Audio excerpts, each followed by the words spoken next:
Kamusta mga kaibigan? May mga pagkakataon ba sa buhay ninyo na parang nasa dulo na kayo? Yung tipong pakiramdam nyo, wala nang natitira at isang maling desisyon lang, bibigay na ang lahat? Kung oo, para sa iyo ang kwentong ito.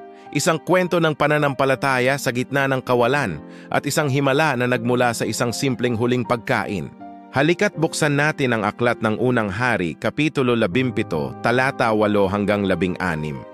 Ito ang kwento ng balo ng Zarephath. Isipin ninyo ito, matinding tagtuyot. Walang ulan, tuyo ang lupa, at halos wala nang makain ang mga tao. Sa gitna ng lahat ng ito, inutusan ng Diyos ang propetang si Elias na pumunta sa isang bayan na tinatawag na Zarephath. At doon sinabi ng Diyos, may isang babaeng balo na magpapakain sa kanya. Pagdating ni Elias sa Zarephath, nakita niya ang isang babaeng balo na namumulot ng panggatong. Tinawag niya ito at sinabi, "Pakiusap, bigyan mo ako ng kaunting tubig na maiinom." Habang paalis ang babae para kumuha ng tubig, sumigaw ulit si Elias, "At pakidala mo na rin ako ng kapirasong tinapay." Dito na nagsimulang lumabas ang bigat ng sitwasyon. Sumagot ang babae, "Saksi ang buhay na Panginoon. Wala akong kahit isang pirasong tinapay. Ang mayroon na lang ako ay isang dakot na harina sa banga at kaunting langis sa tapayan. Namumulot lang ako ng ilang pirasong kahoy para iuwi at iluluto ko ito para sa amin ng aking anak. Ito na ang huling pagkain namin at pagkatapos nito, maghihintay na lang kami ng aming kamatayan." Grabe, di ba? Isipin mo yung desperasyon ng babae. Huling pagkain na nila. Pero ang sagot ni Elias ay nakakagulat. Sinabi niya, "Huwag kang matakot. Umuwi ka at gawin mo ang iyong sinabi. Ngunit ipagluto mo muna ako ng isang maliit na tinapay mula diyan at dalhin mo sa akin. Pagkatapos, magluto ka para sa iyo at sa iyong anak." Teka, parang ang hirap sundin nun. Di ba? Nasa bingit ka na ng kamatayan, tapos uunahin mo pa yung iba? Pero may kasunod na pangako si Elias. Sinabi niya, "Sapagkat ito ang sabi ng Panginoon, ang Diyos ng Israel, ang harina sa banga ay hindi mauubos at ang langis sa tapayan ay hindi mababawasan hanggang sa araw na magpadala ang Panginoon ng ulan sa lupa." Sa kabila ng takot at gutom, ano ang ginawa ng babae? Sumunod siya. Ginawa niya ang eksaktong sinabi ni Elias. Inuna niya ang propeta. At ano ang nangyari? Isang himala. Araw-araw may sapat silang pagkain.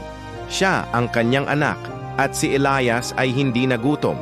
Ang harina sa banga ay hindi naubos at ang langis sa tapayan ay hindi nabawasan tulad ng ipinangako ng Diyos sa pamamagitan ni Elias. Ano ba ang nakatagong aral dito para sa atin ngayon? Simple lang.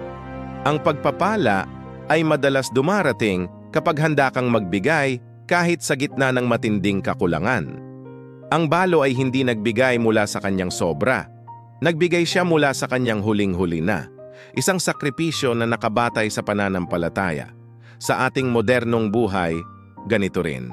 Ang aral na ito ay parang sinasabi sa atin sa Filipino, kapag marunong kang magbahagi kahit konti lang ang meron ka, doon ka binubuksan ng langit ng mas malalaking biyaya. Hindi ito tungkol sa dami ng ibinibigay mo, kundi sa puso, sa likod ng pagbibigay. Yung kahit ikaw mismo ay nangangailangan, pinipili mo pa ring tumulong sa iba.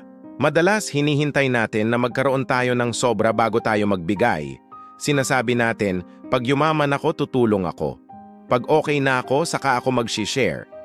Pero ipinapakita ng kwentong ito na ang himala ay nagsisimula hindi sa kasaganaan, kundi sa isang desisyon ng pagtitiwala sa gitna ng kawalan. Ang lesson para sa ating lahat ngayon ay ito. Ang tunay na yaman ay hindi nasusukat sa dami ng iyong pag-aari, kundi nagsisimula ito sa isang bukas palad na puso. Ang puso na handang magtiwala at magbahagi kahit na ang kapalit ay ang iyong huling dakot ng harina at huling patak ng langis.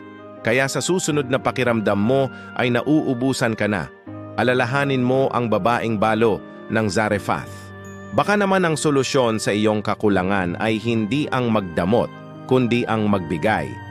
Baka ang himalang hinihintay mo ay nakatago sa isang simpleng gawa ng kabutihan para sa iba.